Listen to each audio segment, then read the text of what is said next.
ATL, what's good? It's your boy KP. Thank y'all again for supporting the Atlanta Sports OGs podcast. Y'all know we're the official authority on all things Atlanta sports. We're here to talk about Atlanta sports all day, every day.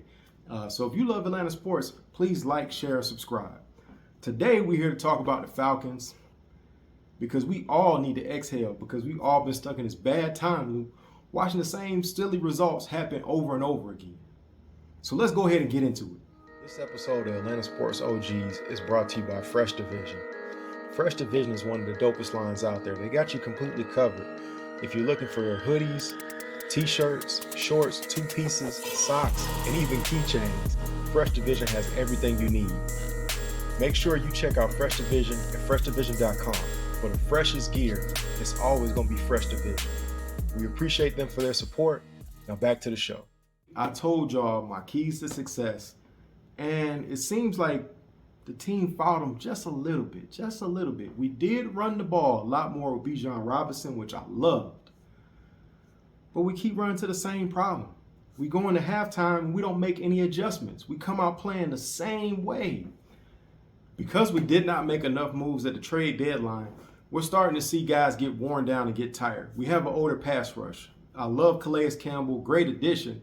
But he's long in the tooth for us to be relying so heavily on him. Lorenzo Carter, long in the tooth. Bud Dupree, long in the tooth. We should have brought more youth in, and we should have went on and parted with a second-round pick to bring in Montez Sweat. We were hoping that maybe we'll get him in free agency.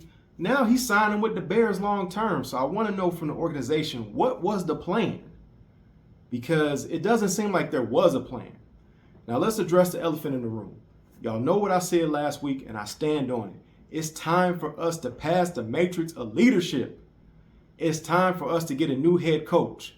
So we talk about new head coach. Who are we looking at right now? I'm going to give you my top 3 guys that I think should be the next Falcons head coach. Before I jump into my top 3 of who should replace Arthur Smith, let's just take a pit stop and talk about why he needs to be replaced. Again, I told y'all it's time to pass the matrix of leadership. Arthur Smith has had, right now, if we were to stop the season today, 3 losing seasons. 7-10. 7-10. Right now, 4-6.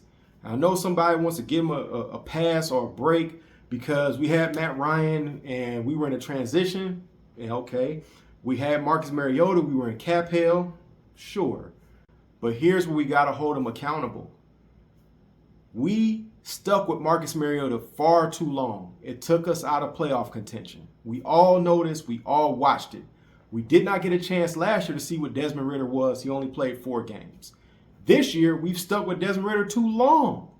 For all of y'all that want him to play because Taylor Heinicke might be hurt, just remember, he already has 13 turnovers. 13 turnovers. That's not the guy. Let's hold Arthur Smith accountable for not being able to utilize Bijan Robinson, who we drafted in the first round. Not being able to utilize and scheme open Kyle Pitts. Not being able to utilize Cordell Patterson right now. Not figuring out how to utilize Tyler Algier right now. And very much underutilizing Drake London. We have to hold the man accountable. For an offensive coach, for us to be ranked 20th in offense is totally unacceptable. For him to be a head coach and us to be 23rd in defense, totally unacceptable. These are the reasons Arthur Smith must go instead of waiting for him to waste another season and then wait till next year. And then hopefully, maybe we'll get the right coach again. Let's get it right now. Let's jump into the top 3. Number 1, Brian Flores, a guy who's got a great defensive pedigree, turned around the Dolphins. And I know he had a little bit of legal issue, but we're not here to talk about all that. Good, solid head coach. Really like that. Let's talk about number 2.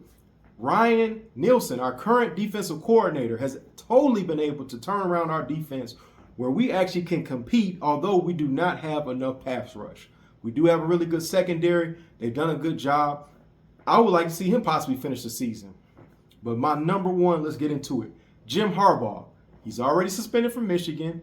He's already looking for his next opportunity. Instead of waiting till next season when we have to compete with everybody else, let's put Arthur Smith out the pasture. Let's bring in Jim Harbaugh. We're talking about a guy who's been to the Super Bowl with the 49ers and turned their organization around, who's been to the NFC Championship multiple times, who turned Colin Kaepernick into a household name as far as a quarterback, who has been able to turn Michigan around and make those guys an actual playoff contender and a top 4 team.